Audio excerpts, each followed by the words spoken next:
Buya Hamka dimasukkan ke dalam penjara. Naik tapak kaki sepatu ke atas meja. Buya Hamka duduk. Ditunjuk dengan telunjuk hina. Hei Hamka, pengkhianat negara, mau menjual NKRI ke Malaysia. Sampai terlintas di hati Buya Hamka, nampaknya pisau silet di tepi penjara. Hamka, ambil pisau silet itu, potong saja ke tanganmu. Tak ada gunanya kau hidup. Di Maninjau kau bergelar datuk, di Masjid Al-Azhar kau bergelar buya, doktor dari Al-Azhar. Tak ada gunanya kau hidup dihina. Itu saking sakitnya hati Buya Hamka, dituliskannya dalam buku Tasawuf Modern. Beli Tasawuf Modern.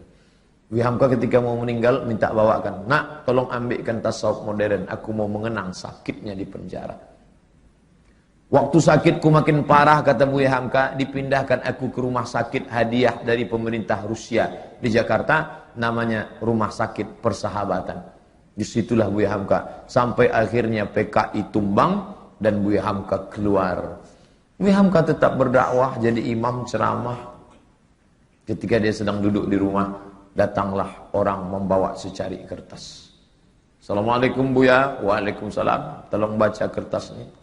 Apa isinya? Kalau aku mati nanti, tolong yang menyolatkan jenazahku adalah Hamka. Yang menyiksa, yang memenjarakan Buya Hamka selama 4 tahun itu akhirnya mati juga. Saya waktu itu penasaran, mau tak Buya Hamka ini? Mau tak? Mau Buya Hamka. Di situ kesal saya tutup buku itu. Kok mau dia? Kok mau Buya Hamka? Andai saya lah itu disiksa orang saya, lalu datang utusannya, andai aku mati, tolong yang mengimamiku Ustadz Abdul Somad, cari Ustadz Abu. Aku tak mau, sampai mati takkan kusolatkan. Barulah saya sadar betapa lembutnya hati Buya Hamka, lunak Buya Hamka. Dia tak pernah di Al-Azhar, sekalipun dia tak pernah Azhar, tapi Al-Azhar memanggil dia, memberi dia gelar doktor. Tak pernah kuliah di Azhar. Ustadz Somad 4 tahun di Azhar, balik LC. Sadar diri, aku tak selevel. Hamka luar biasa. Difitnah, bersebar info seluruh Indonesia bahwa Hamka plagiator. Novelnya itu katanya diambil dari Al-Manfaluti, sastrawan Mesir. Ditulis di harian Lekra, PKI punya. Siapa yang memfitnah dia? Pramudia Anantatur, Pram. Buya tak melawan, diam. Akhirnya isu itu hilang, PKI jatuh, NKRI tetap tegak berdiri, dan tak lama sesudah itu datang perempuan bermata sipit dengan suaminya, mu'alaq, mau masuk Islam. Assalamualaikum. Waalaikumsalam. Kamu siapa? Nama saya. Enggak. Dia mau masuk Islam. Kata Buya, kamu ini siapa?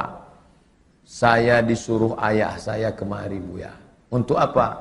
Supaya suami saya ini calon masuk Islam, belajar Islam sama Buya. Nama ayah kamu siapa? Pramudia Anantatur.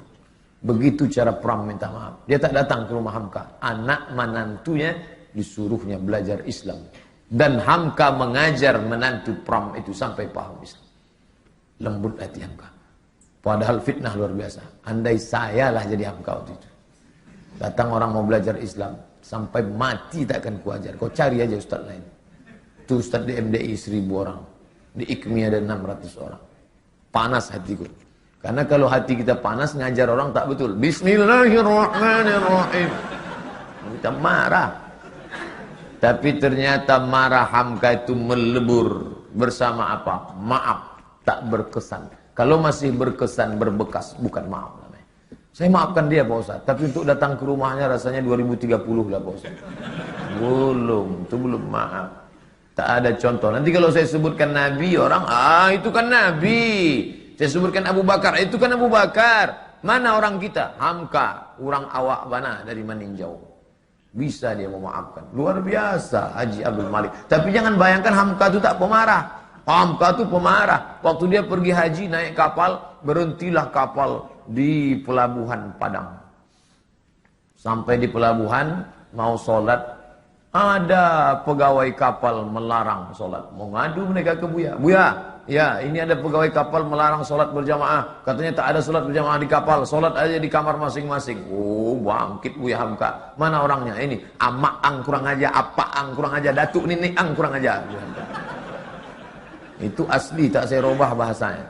Buka buku judulnya Ayah. Ditulis oleh Irfan Hamka. Dia ikut melaksanakan haji, naik kapal dan menengok Buya Hamka marah luar biasa.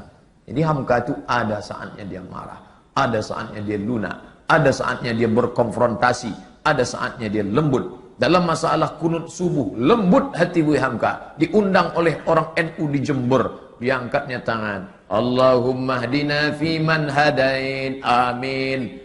Orang semua tahu dia Muhammadiyah. Muhammadiyah tak berkunut. Tapi hatinya lunak menjaga persatuan umat. Tapi ketika diajak dia oleh HMI, oleh Himpunan Mahasiswa Indonesia untuk menyambut Paus Paulus, tak mau deh. Ayolah Buya, kita tunjukkan bahwa kita ini welcome terhadap Paus. Tidak. Kenapa Buya tak mau? Bagaimana aku bersalaman dengan orang yang sudah mengkristenisasikan anak bangsaku? Tak mau dia. Begitu juga dengan fatwa Natal bersama. Buang itu fatwa. Ratu Alam Shah Prawira Negara tertekan karena presiden menteri mau Natal bersama. Cabut fatwa Natal. Atau Buya berhenti jadi ketua MUI. Lebih baik aku berhenti jadi ketua MUI daripada mencabut fatwa Natal bersama. Hamka keras berprinsip, tapi saat-saat memaafkan dia lunak.